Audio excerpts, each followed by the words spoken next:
sign the divorce papers while you can and get out." In front of me, shocked by the harsh words, Dan, Stacy, and Nicole smirked. Stacy and Nicole continued to insult Courtney and me, following Dan's lead, which gradually turned my shock into anger. I thought to myself, I cannot lose here. I regained my composure and clenched my fists. At that moment, instead of me, Courtney laughed through her nose and then spoke. "Do you guys know nothing?" Courtney's words were the beginning of revealing two facts that started to break apart the united front of the three. My name is Angela Morris. I'm a housewife about to turn 60. My husband, Dan, is 8 years younger than me. Dan was a junior at work when we met, and initially, I never thought I would marry someone so much younger. Even now, to me, Dan still seems like a child. However, when we met, Dan took a liking to me and pursued me aggressively.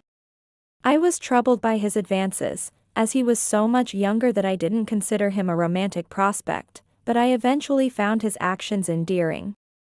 Over time, I was drawn to him, and we started dating and got married. Until we had children, we both worked, promising to save as much money as we could, and started our married life both working. However, years into our marriage, we were still not blessed with children. Dan, who had wanted children, gradually began to treat me worse. I guess marrying an old lady was a mistake," he would say audibly.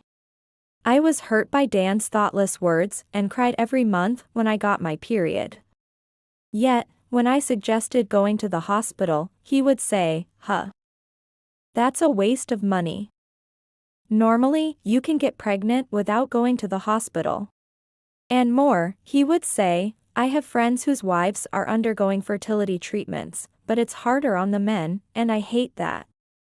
It feels like being forced into making children. Dan, you said you wanted children. I can't get pregnant on my own, so I need your cooperation." I retorted many times, but Dan just sighed in response. But it would be too late to regret it later. When I turned 35, I pleaded to go to the hospital just once together, but after that, neither Dan nor I went to the hospital again. I cooperated. "I went to the hospital with you, now you figure out the rest." He coldly discarded me with those words, and I, exhausted by them, stopped pushing for children. Our relationship became strained, and one day at dinner, Dan said, "I quit my job." "What do you mean?" Shocked by his sudden statement, I asked again, but Dan did not seem interested in explaining and averted his eyes with a sneer. "Well, we don't have kids, and we can live on just your salary." But I was speechless. Indeed, we could live on my salary. If we didn't have kids, living just the two of us was an option, and I had even thought it might be okay. But to quit his job without discussing it with me first was questionable. "Did you already submit your resignation? At least for now, can't you put it on hold and let's talk?" I hurriedly spoke to Dan, but my words were ignored, not reaching his ears.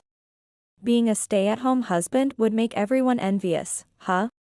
Dan was smiling, already decided on his resignation. Indeed, 3 months later, Dan truly quit his job.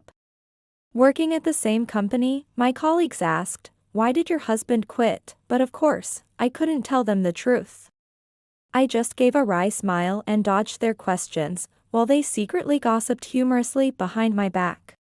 I tried not to mind it and immersed myself in my work.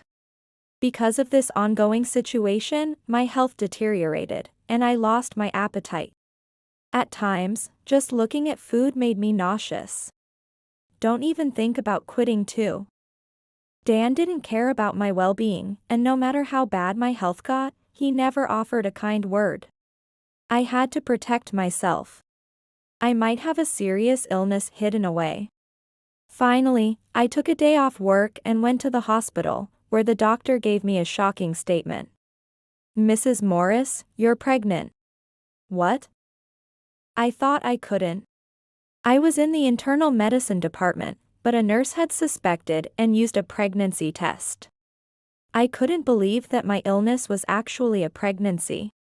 With relief and happiness, I cried tears of joy. "We can't do much more here, please go to a gynecologist." "Yes, thank you." I left the hospital and rushed to the gynecologist who had helped us when we previously got tested. There, the heartbeat of the fetus was confirmed. It was a miraculous pregnancy. I even thought of the baby as an angel who came to rescue me from my unbearable situation. Dan was surprised by the pregnancy but very happy. Anyway, Dan needs to start looking for a job again. Yeah. But job hunting. It's such a hassle. Although willing to welcome a child, Dan had no motivation to work. Reluctantly, I used my connections to get Dan a job, and he started working at that company. It was a bigger company compared to the previous one. The job would be tough, but with a child on the way and a higher salary, it might actually be a good opportunity. Then, a healthy baby girl was born to us. Her name is Courtney. She was truly an angelic and adorable child. As the parents were elderly, I didn't go back to my parents' home but struggled with my first child-rearing experience at our home. However, that included taking care of Dan. Perhaps because of the challenges at his new job, he would endlessly complain over dinner. If I ever seemed even slightly sleepy, he would say, "Must be nice. Just sleeping at home with the baby all day. You don't understand how hard work is. I'm at a big company, and it's tough." Even though until recently I had been the one working, and Dan had been doing nothing but sleep at home alone. Though I was surprised that he could be so sarcastic, to me, the younger Dan was almost like a child himself. "Sorry. Courtney hasn't been sleeping well, so I haven't been able to sleep much either." "I'm grateful that you're working, Dan." Courtney must be thankful to her daddy too. I skillfully managed him to avoid spoiling his mood. Dan, being simple-minded, would cheer up at my praise, right? "We can live because of me." Handling Dan was easy when he was in a good mood, but looking after Courtney and also having to mind Dan was far from easy.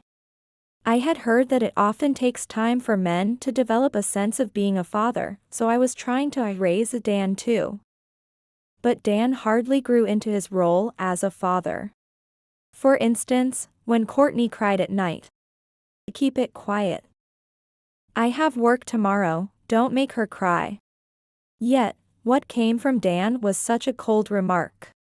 Whenever Courtney fell ill, Dan would blame me, saying, "You're her mother, aren't you? It's your fault she's sick because you can't even manage your child's health properly. Just make sure you don't pass it on to me." He would blame others and wouldn't even try to care for her. After finishing maternity leave and returning to work, the household chores that were once shared became mostly my responsibility. Dan often came home late from work or had to work on weekends, but basically, the childcare was all left to me. The reason I hadn't divorced was because I was much older than Dan and felt I needed to be responsible. A divorce might make Courtney feel lonely, and our parents would be worried too. However, as Courtney grew and participated in nursery and elementary school events, Dan would use a work as an excuse and wouldn't even consider attending. Whether Dan had any paternal instincts, or whether they would ever develop, was always a question. Gradually, I grew tired of the forever childlike Dan. He wouldn't even tidy up the house, feeling like there were two children at home. Instead, the grown-up Courtney would ask, "Mom, can I help you with anything?" making it unclear who was the adult. Despite such a father, Courtney grew up to be an honest and well-mannered child. She worked hard at her studies and was among the top students in high school.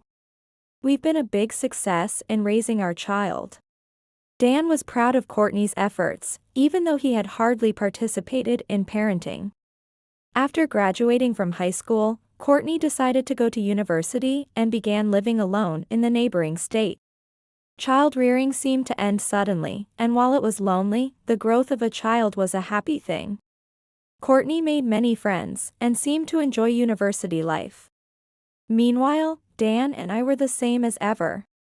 While both working, the burden of all household chores was on me. Dan didn't even try to help. One day, I was involved in an accident. While there was no threat to my life, I suffered a complex fracture of the femur and had to be hospitalized. Surgery and a long-term hospital stay for rehabilitation were inevitable. Courtney, I'm sorry for the trouble. Don't worry about it at all. It's really good that you're alive. Courtney took on all the care during my hospitalization. The hospital for my rehabilitation was a large facility in the state where Courtney lived. Since it was just a few minutes by bus from her university, she came to see me every day. You are lucky to have such a wonderful daughter. Courtney always greeted the nurses and other patients with a smile. Because of that, I was often complimented and felt truly blessed. Thanks to Courtney's constant company, I managed to endure the tough rehabilitation. I won't be able to exercise in the future, but it seems I'll manage daily life without issues. The day of my discharge was finally decided, and both Courtney and I were relieved. However, Dan hadn't visited me even once during my rehabilitation.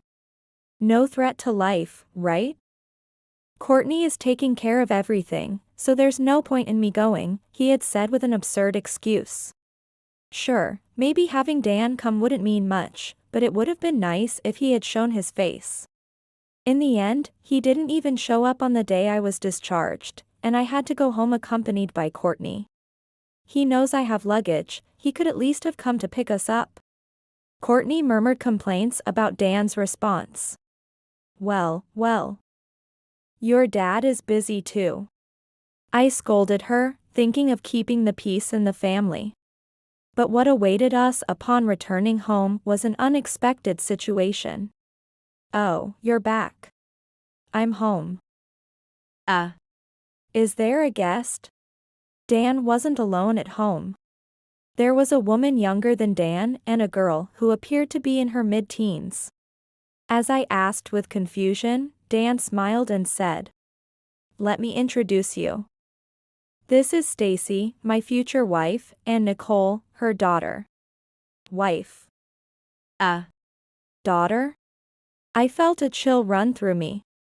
It was one thing to introduce a younger woman as a wife, but Dan clearly called her his daughter. Daughter, what do you mean? Courtney asked sternly. I met Stacy after I joined the current company, and that's when Nicole was born. I couldn't bring myself to say it, but Courtney is 20 now, right? She's an adult, so I thought it would be okay. I felt dizzy upon hearing Dan's words, unable to comprehend how things had come to this. I've put Stacy through a lot. So, I want to be with her from now on. Dad, do you even understand what you're saying? Yeah. Angela has had her rehab, but she's not exactly in normal health anymore, right? She's much older and will soon need care.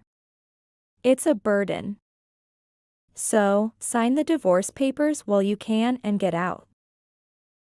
Before me, smirking were Dan, Stacy, and Nicole, shocked by such cruel words.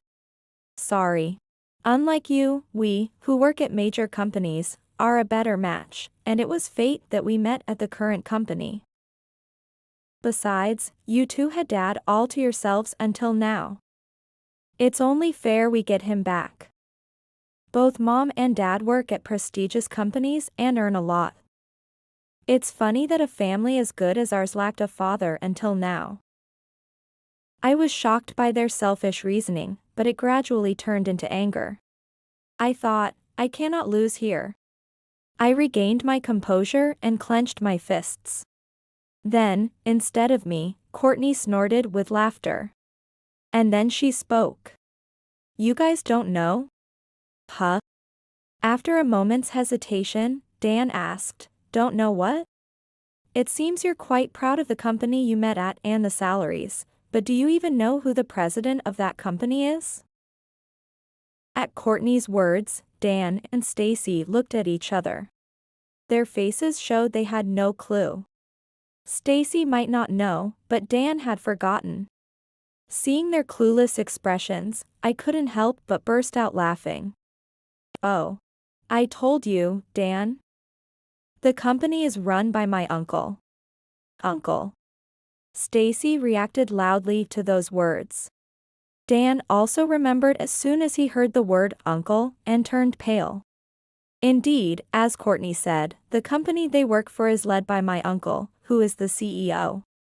It's a large company, and it's unlikely they directly deal with my uncle, the president, but he is the boss nonetheless. Dan didn't like attending family gatherings and hardly ever showed his face, so he probably didn't remember what my uncle looked like.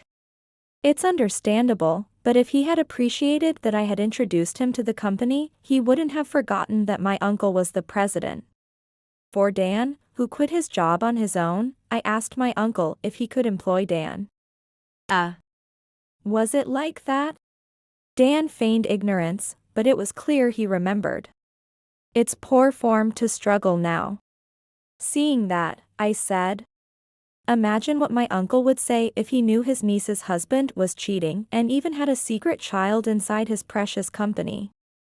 It's such a scandal to have such things happening in the company. Even Nicole turned pale at my exaggerated troubled act. Isn't that bad? We're not going to get fired, are we? Stacy, perhaps panicking, raised her voice. The company has nothing to do with it. That's right. There's no need to tell the president. This is a family matter. The three of them became frantic, all clamoring at once. Courtney looked on with a disgusted expression. I sighed and spoke. You bragged so much about finding fate in a big company. The company has nothing to do with it? That doesn't make sense, does it? That's. Stacy couldn't come up with a rebuttal and mumbled excuses. Only when it suits you. Courtney said this and burst out laughing. Stacy, clearly hit the mark, glared at Courtney but couldn't say anything in response. Just divorce me. And keep it quiet about the company. Dan pleaded. I had to laugh at Dan, who always wanted things his way. Why should I listen to what you say? It was Stacy who became furious at those words. You heartless man. If you tell the company, can't you imagine what will happen to us? You could have imagined how we felt after being cheated on for years? Don't just say whatever you want. Don't think you can hurt people and only you end up happy. Every time they said something, I had a comeback.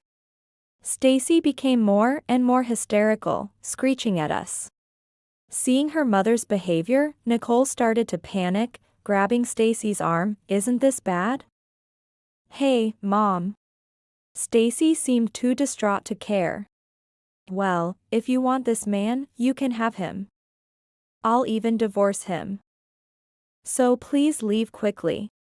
There seemed no end to this conversation, so I said it dismissively. I had no lingering feelings for Dan. After being betrayed like this, I felt no need to refuse the divorce. What? But Dan, who had been silent and pale, suddenly cried out in a ridiculous voice. I don't need you anymore.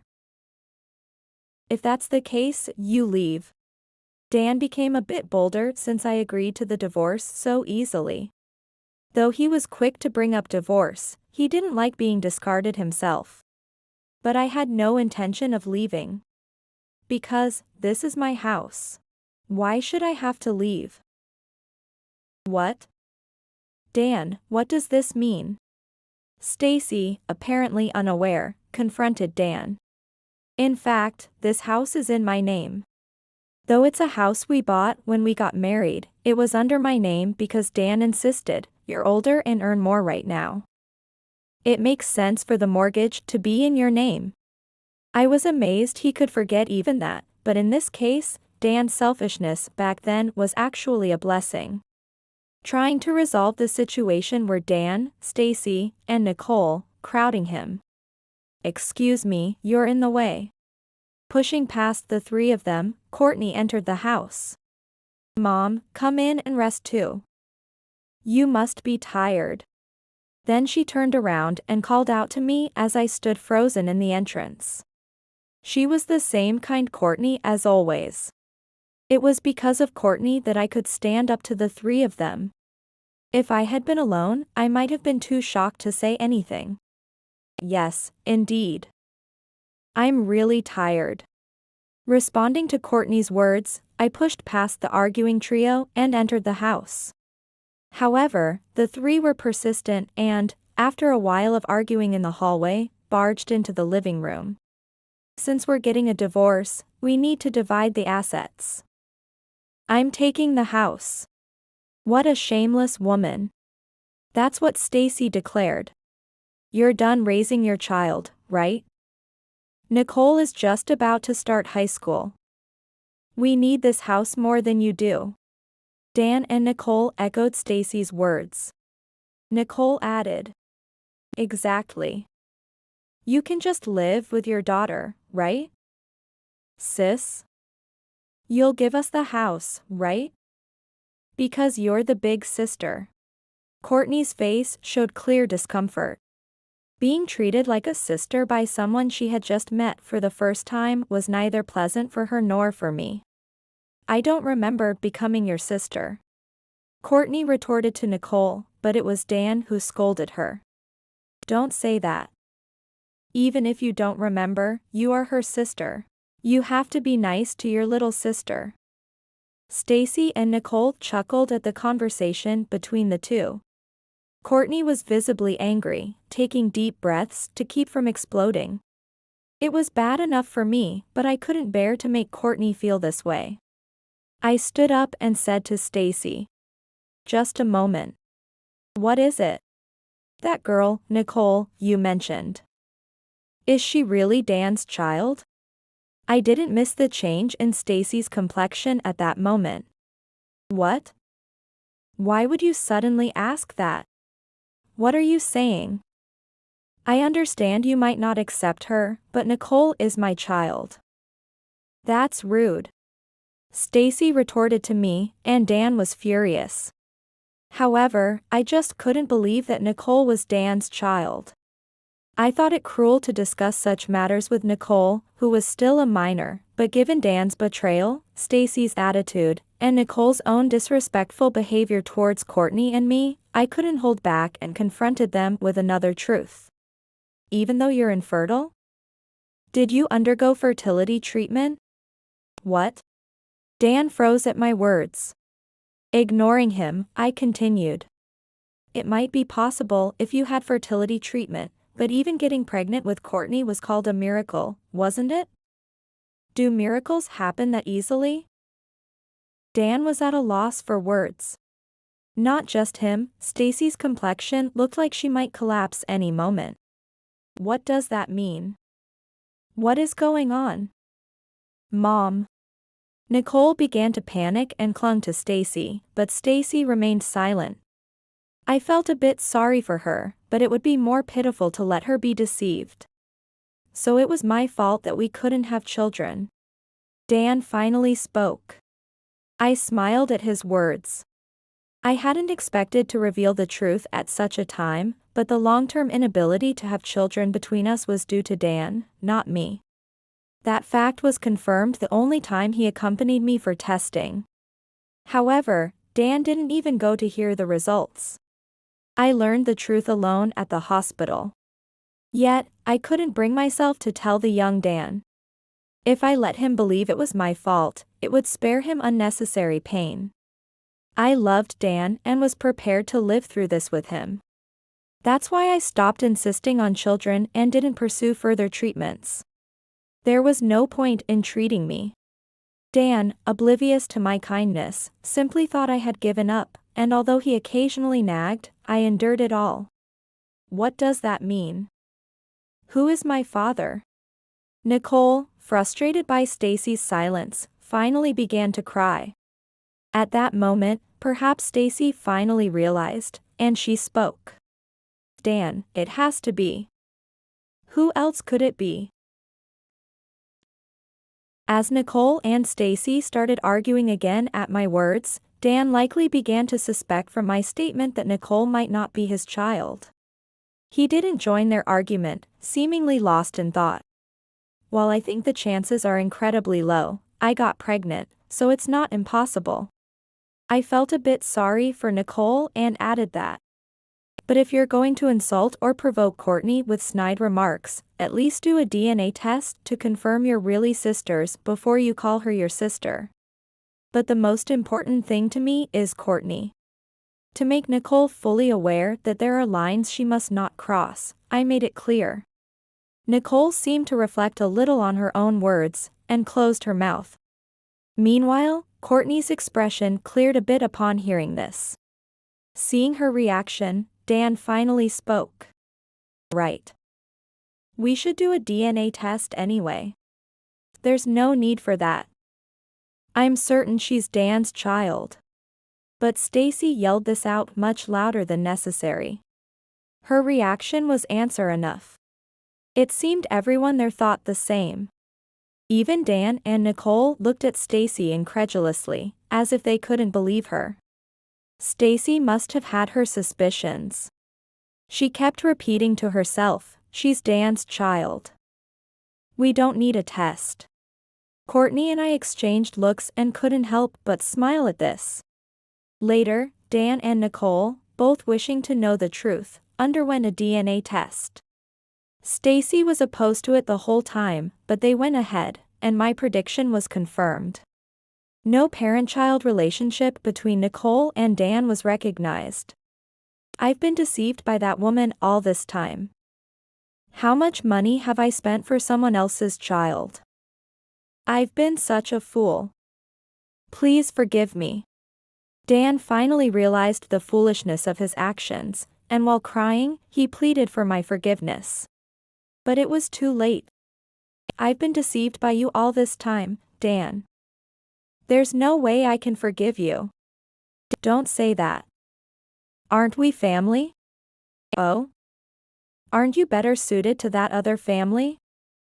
After all, people who deceive others are a perfect match. Dan was out-argued no matter what he said. Please don't say that. I really was wrong. He looked downcast and kept apologizing, but I could not bring myself to forgive him. After all, I had forgiven far too much already. I had no sympathy left for Dan. If you truly feel sorry, then leave me alone. I drove Dan out of the house and began the divorce proceedings. I also reported the divorce to my parents.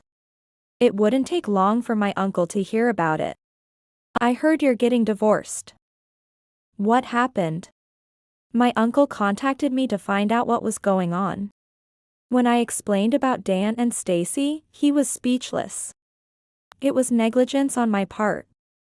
I truly apologize to you, Angela. He apologized sincerely, with a pained voice. Don't apologize. I'm really grateful that you hired Dan back then. Thanks to that, Courtney could even go to university. Those two are the scum, not you, Uncle. I assured my uncle. Though I was angry, it wasn't his fault. That was the honest truth. However, my uncle's anger did not subside, and he promised to handle things with Dan and Stacy. The next day, he spoke with the HR manager and called in Dan and Stacy for a suggested resignation. A suggested resignation is not a unilateral dismissal by the company, but rather a push for them to resign themselves. Though I thought they should just be fired, my father said, he's going to pay you compensation out of his severance pay. That was perhaps the least my uncle could do to make amends. Dan and Stacy, now known throughout the company for their actions, felt uncomfortable staying. So, accepting the severance pay, they submitted their resignations. As soon as their resignations were finalized, the lawyer my uncle arranged started proceedings to claim compensation for me. This severance pay is for me to live on. There's no way I'm giving it to you. Facing not only an inevitable divorce but also the loss of his job, Dan resisted paying compensation. But that's where the skilled lawyer came in. For over 15 years, you've betrayed your wife, using part of the money that should have gone to your family on someone else. The severity is high. Your wife has every right to this compensation. The lawyer contacted Dan multiple times, persuading him. Courtney also protected me, saying, "I'm your only child, right? If you do something worse to Mom now, I will despise you forever." Thanks to that, Dan finally apologized to me and Courtney again and agreed to pay the compensation. Property division was also arranged by the lawyer so that I wouldn't be at a disadvantage, and the divorce was finalized with the house remaining in my name. Stacy, like Dan, ignored the compensation payment notices, but it seems her parents eventually found out and it caused a big mess. Apparently, Stacy's father is a politician in the countryside. Stacy's parents knew about Nicole and had introduced Dan as her partner in a common-law marriage. Dan had even visited Stacy's family home, and I was appalled that he had gone so far despite his affair. Though I didn't know anything about it, I truly apologize that my daughter has caused such trouble. Stacy's parents, both together, took a plane to visit me and apologized. As a politician, such a scandal involving his daughter spreading to their hometown would be a big problem. While I was indeed shocked by my husband's betrayal, in the end, Nicole was not his child. As long as I receive the apology and the compensation, I have no intention of escalating this matter further. I said this with a smile.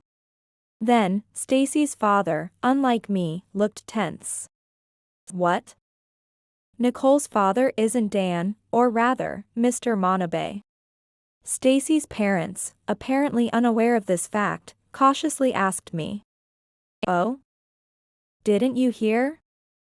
The DNA test results are out, so please ask Stacy for the details. Though it was harsh to reveal such a significant fact about Stacy, I didn't feel bad. Keeping such a crucial thing secret was the real wrongdoing. Stacy might be pressed by her parents in addition to paying compensation, but that was not my concern. She had sown the seeds herself. And she would have to reap them. Eventually, Stacy, told by her parents, paid me the compensation out of her severance pay. Afterward, it seems she was disowned by her parents. Stacy seemed to think she could always rely on her parents if something went wrong, but that backfired, and now she seems to be at a loss. Serves her right. It's because you said unnecessary things to my parents and Dan. Stacy snapped at me, but when I retorted, "Isn't it because you did unnecessary things?" she fell silent, obviously frustrated. Dan and Stacy, of course, ended up breaking up. Apparently, Dan was the one who quickly dumped her. Currently, Stacy is working a night job, trying hard to earn money for Nicole's tuition. On the other hand, Dan, kicked out by me, has lost his job, home, and family, and is now living a net cafe life, doing day labor. Dan's parents are still alive, but they would never forgive him for what he's done. He's been distanced by all relatives.